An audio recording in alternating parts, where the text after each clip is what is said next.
स्वादिष्ट खिचड़ी कल भी खाने आ सकता हूँ? कल ही क्यों बेटा, तू रोज मेरे पास खिचड़ी खाने आ जाया कर। कर्माबाई की कुटिया में उस बालक के रूप में स्वयं भगवान जगन्नाथ खिचड़ी खाने पधारे थे और अब रोजाना कर्माबाई जब भगवान कृष्ण को खिचड़ी का भोग लगाती, थोड़ी देर बाद वो बालक भी खिचड़ी खाने आ जाता। एक दिन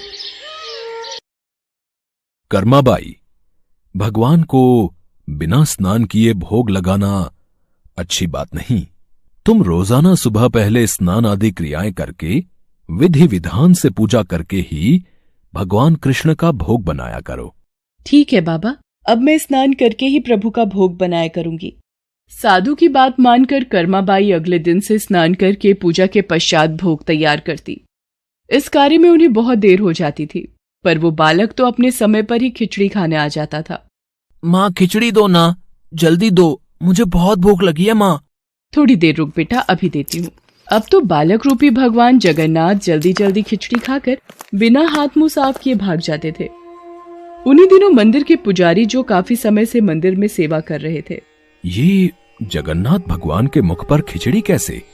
मंदिर में तो काफी दिनों से खिचड़ी का भोग नहीं लगा, फिर ये भगवान के मुख पर खिचड़ी कैसे? हे प्रभु, ये कैसी लीला है आपकी? भगवान जगन्नाथ पुजारी के सपने में आते हैं। मेरी भक्त कर्माबाई जो जगन्नाथपुरी में ही रहती है, वो बहुत ही प्रेम भाव से सुबह उठकर बाजरे की खिचड़ी का भोग लगाती है। मैं रोजाना सुबह जल्दी उठकर कर्माबाई की खिचड़ी खाने जाता हूँ। मुझे कर्माबाई के हाथ की खिचड़ी बहुत पसंद है। पर एक साधु ने उसके पास आकर सुबह स्नान और पूजा के बाद विधि विधान से भोग लगाने का बोल दिया है।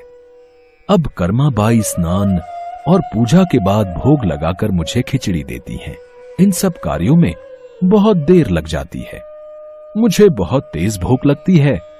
भक्तगण मेरा इंतजार कर रहे होते हैं, इसलिए जल्दी जल्दी खिचड़ी खाकर मैं बिना मुंह हाथ धोए वापस लौट आता हूँ।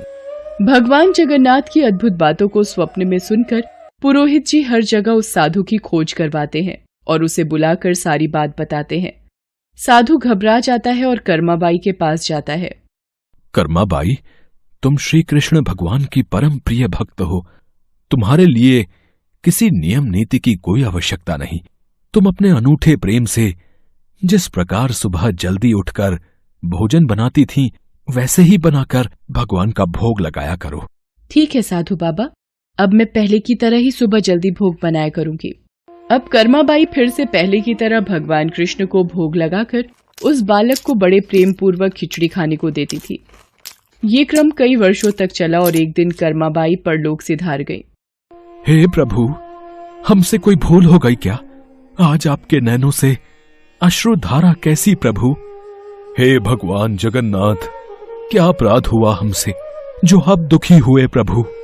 उसी रात भगवान जगन्नाथ राजा और पुजारी के स्वप्न में आते हैं और बताते हैं कि उनकी भक्त कर्माबाई इस लोक से विदा होकर भगवान में विलीन हो गई हैं। अब उन्हें सुबह सवेरे बाजरे की खिचड़ी कौन खिलाएगा, यही उन्हें दुख है।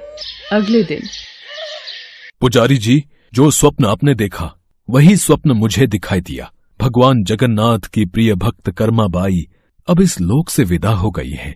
मैं चाहता हूँ आज से हर सुबह भगवान जगन्नाथ को कर्माबाई के नाम से बनाई बाजरे की खिचड़ी का भोग लगा करेगा, जिससे भगवान को कर्माबाई की कमी न महसूस हो।